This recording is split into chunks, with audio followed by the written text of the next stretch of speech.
Welcome back, all you kings, queens, and in-betweens, to another Should You Watch video here on the channel, and we are continuing our journey through the spring 2024 anime season, discussing An Archdemon's Dilemma, How to Love Your Elf Bride. And I'm going to throw it to Elaine for her to let us know about this anime.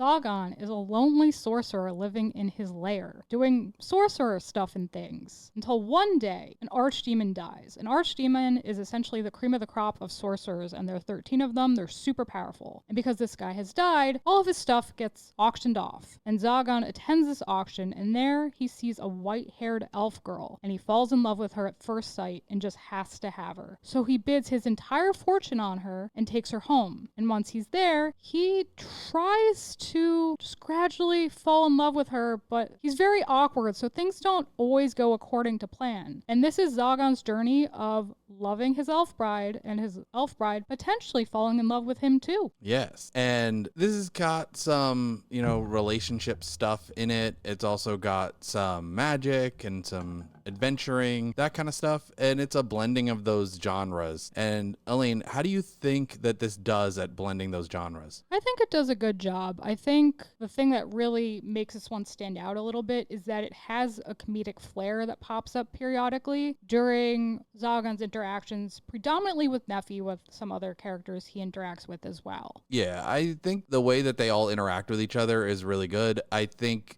there are some aspects of it that I thought were going to be a problem when they first got introduced, but then they resolved them relatively quickly, so it didn't get into tropey annoying territory. And that's something that I always appreciate. I always appreciate an anime that when I go, oh, I don't want to deal with that, and then I don't have to deal with it. So that's a plus in its favor. I like their dynamic between them. I think they are cute with each other, and even by where we are, because we've watched up through episode 7, I believe, and even where we are, like, they have just such a cute dynamic, and they're nervous, but they're nervous, I think, in a more realistic way than a lot of female protagonist kind of couple things tend to be. And yeah, I'm just enjoying it. I like the character designs. I'm not the biggest fan of his design, but her design is really cute. I like when she blushes that her ears turn red too, and that's really cute. I like how her ears wag when she's happy. Yeah. She's a puppy. It's really cute. And she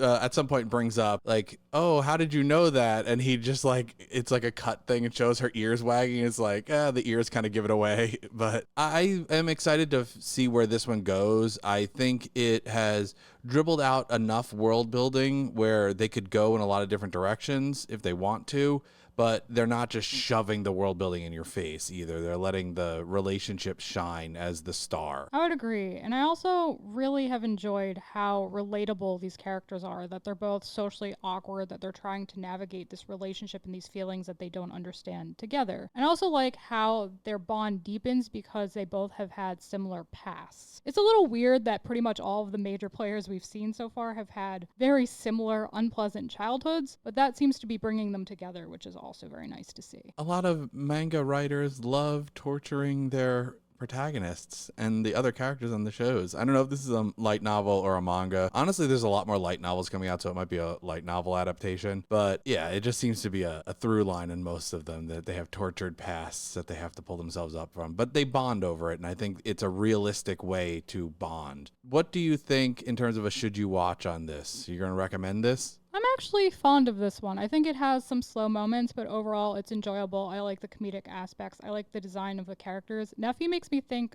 of Chi if she was smashed together with Freerin. Okay, I could see that. Fun facts. The Freerin, you mean from the show that you didn't watch? I watched several episodes, No, boy. you watched like 2 episodes. I watched more than that, you silly boy. And also, Chobits was one of the manga I read as a kid. So yes. I am also going to say you should watch this. I think it is a fun, cute show with enough fun magic stuff there that it will keep you entertained if you're looking for like the magical fighting aspect of it. It's good enough. It's not super in depth, but it's more in depth than some that I've seen where they just like throw stuff at each other. And the relationship definitely carries it. The character designs are good enough. I think the cutesy homemaker aspects of it are surprisingly the parts that I like the most out of the show. So I want to see more of that. And yeah, I think you should definitely check this out. So, oh my God, we've got 2 thumbs up.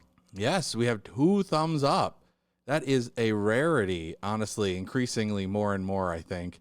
But Something that I will always give you the thumbs up on is the Should You Watch content here on the channel, especially during the spring 2024 anime season.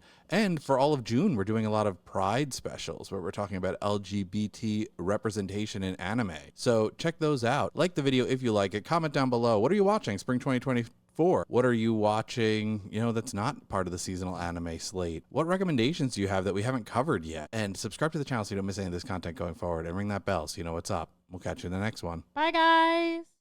Hey all you kings, queens, and in-betweens. I just wanted to let you know that the folks over at Primal TCG have set up a promo for just our viewers. Use the promo code KINGS10 at shop.primaltcg.com for $10 off your purchase. I recommend popping in for the deck box bundle. For just $60 and $50 with our code, you get one of their premium deck boxes and their extended promo bundle, including a promo pack, a pre-release pack, and 2 demo decks. Everything you need to get started.